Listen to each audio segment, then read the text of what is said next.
تو محترم سامعین، حدیث شریف میں آتا ہے کہ جس نے اللہ تبارک و تعالیٰ کا نام لے کر وضو شروع کیا، یعنی کہ بسم اللہ شریف پڑھ کر وضو کیا، سر سے پاؤں تک اس کا سارا بدن پاک ہو گیا۔ اور جس نے بغیر اللہ تبارک و تعالیٰ کا نام لیے وضو کیا، اس کا اتنا ہی بدن پاک ہوا جتنے پر وضو کا پانی جو ہے وہ گیا۔ تو یہ انسان کے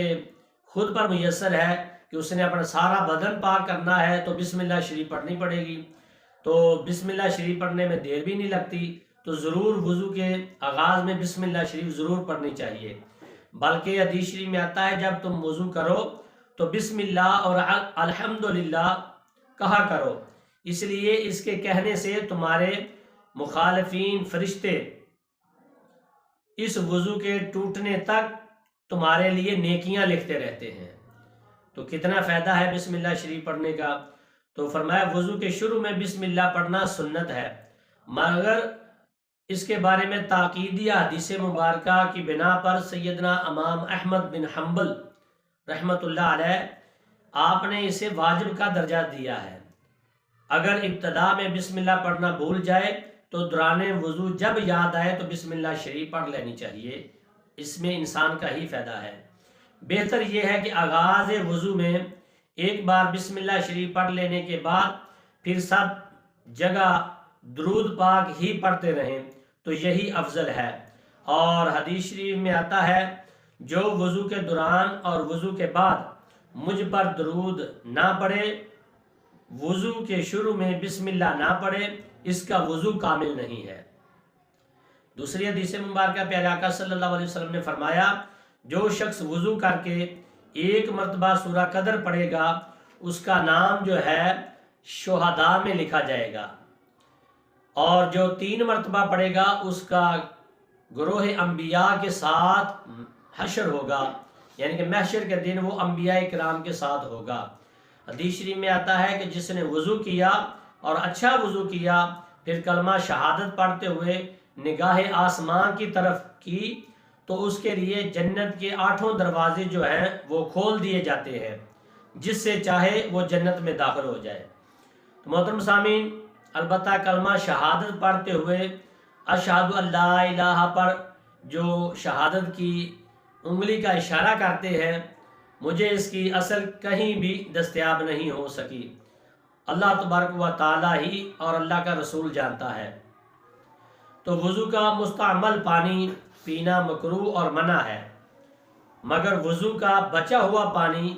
پینا باعث شفا ہے، یعنی کہ وضو کے بعد جو بچا ہوا پانی لوٹے میں ہے اسے پینا انسان کو شفا ملتی ہے، جس کے آداب میں یہ ہے کہ یہ پانی کھڑا ہو کر پینا چاہیے، وضو کا بچا ہوا پانی۔ حدیث شریف میں آتا ہے سیدنا مولا کائنات حضرت علی رضی اللہ تعالیٰ عنہ نے وضو سے بچا ہوا پانی کھڑے ہو کر پیا اور فرمایا ہم نے تمہارے نانا جان کو اسی طرح کرتے دیکھا۔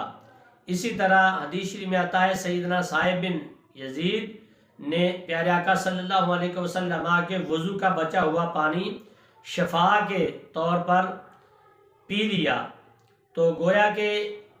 2 پانی یعنی کہ آب زمزم اور وضو کا بچا ہوا پانی جو ہے وہ کھڑے ہو کر پینا چاہیے، اور 3 آداب ہیں، یعنی قبلہ رخ ہونا، نمبر 2 کھڑے ہو کر پینا، اور نمبر 3 سانس لے کر یہ پانی پینا چاہیے۔ تو اولیاء کرام بزرگان دین فرماتے ہیں کہ بزرگوں کا بچا ہوا پانی جو ہے وہ بھی کھڑے ہو کر پینا چاہیے، جو اللہ کے ولی ہیں، نیک بندے ہیں، یہ بزرگوں کا قول ہے کہ بچا ہوا پانی اپنے پیر و مرشد کا کھڑے ہو کر پی لینے میں حرج نہیں ہے۔ بلکہ مراد المناجی میں حدیث شریف میں ایک روایت ہے کہ سیدنا ام ہانی رضی اللہ تعالی عنہا نے پیارے آقا صلی اللہ علیہ وسلم کی پی ہوئی لسی کو جو بچ گئی تھی کھڑے ہو کر پی ہے۔ تو یہ حدیث شریف میں بھی ثبوت ملتا ہے۔ تو وضو کا بچا پانی پینے کے بارے میں سائنس بھی اس میں جو ہے وہ کہتی ہے کہ ایک سائنسدان ہے QMC کے ڈاکٹر فروق احمد نے اپنی ریسرچ کے بعد بتایا کہ وضو کا بچا ہوا پانی پینا چاہیے. سائنس مانتی ہے اسے. وہ کہتے ہیں کہ کیوں پینا چاہیے؟ کہتے ہیں کہ وضو کا بچا ہوا پانی جو پیتا ہے پیشاب کی رکاوٹ دور ہو جاتی ہے اور پیشاب کھل کر آتا ہے اور ناجائز شہوت ختم کرنے کا ازمودہ طریقہ ہے کہ وضو کا بچا ہوا پانی پیا جائے. اور بعد از پیشاب قطرے کی شکایت کی بھی شفا ملتی ہے اور جگر مادہ اور مثانے کی گرمی جو ہے خشکی دور کرتا ہے یہ وضو کا بچا ہوا پانی. یہ سائنسدان ڈاکٹر فروق احمد بتا رہے ہیں.